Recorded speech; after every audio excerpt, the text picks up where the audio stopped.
My name is Ryan Strawser. I work as a supervisor in the Traffic Engineering Department of Public Works in the city of Camarillo. The reason why we do traffic maintenance and we do traffic signals is that we want to get people home safely. That's always the number one goal, no matter what we're doing, is safety. My day normally begins here at City Hall. I come into my office, normally check our central management system to check the traffic signals to make sure they're all operating and functioning correctly. The central management system is just a computer in my office. It has connections to all the intersections that monitors everything that goes on at every single intersection. So from detection to phasing to everything that goes on there, we can see from our central management system. The system actually goes directly to our phones. So once we get certain alarms, flash calls, blacked out intersections, stuff like that, we'll immediately get notified.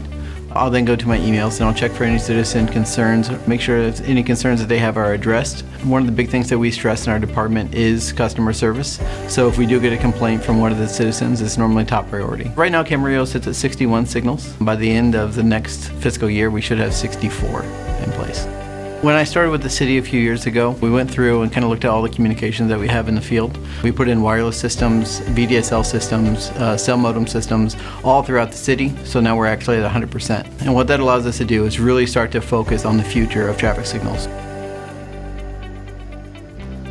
So every other month, we try to visit every signal in the city, just to verify pedestrian traffic's working, vehicle detection's working, and just do an on-site to visualize everything at the signal. So at Earl Joseph Ponderosa, we have something called an APS button, which is an accessible pedestrian system. So what that button actually does is it allows for people that are visually impaired or blind to locate the button. So once they get to the button, they'll hear a chirp.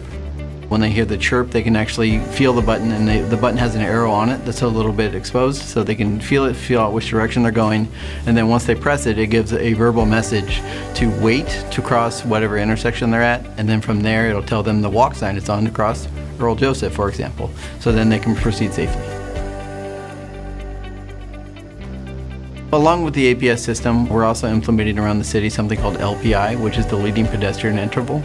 So what that basically is a walk sign that comes on before the green light. So it allows pedestrians to cross the intersection and be halfway into the intersection before the light turns green. So what this does is make everyone a little bit more visible to the vehicle traffic that's out there. Studies have shown throughout the country that it reduces pedestrian accidents by up to 50%.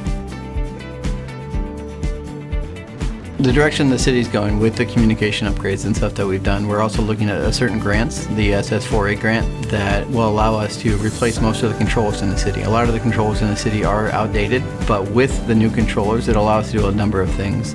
Adaptive systems, which is all algorithm-based detection and timing. So what that will do is allow the computer and the algorithm to actually make the timing for us. So the system will actually tell us what we should do to improve the system. So a lot of things that are coming up in the city, we are moving towards flashing yellow arrows. What that's going to replace is a lot of our protective permissives. So you see the signals out in the city that kind of look like dog houses. They have 2 and 2 and 1. So what the flashing yellow arrow does is puts an indication out there that flashes yellow that will notify people, hey, you can proceed, but you have to do so with caution. Because a lot of our accidents in the city are broadsides on protective permissive intersections where they see the green ball and they think they can go, and they do so and they're not cautious enough and they get hit. So the flashing yellow arrow will allow us to notify them, hey, you need to be cautious of what you're doing. If people do have a concern in the city of Camarillo, we do have an app called Camarillo Connect that you can download that has every department that we have in Public Works. If you look in the App Store, you can search for Camarillo Connect there. One thing that I love about Camarillo is the family atmosphere, and everyone works hard. They care about the city, and that's inspiring. I mean, on a day-to-day basis, walking into somewhere where everyone else cares as much as you do, that's rare, but it is a truly great thing.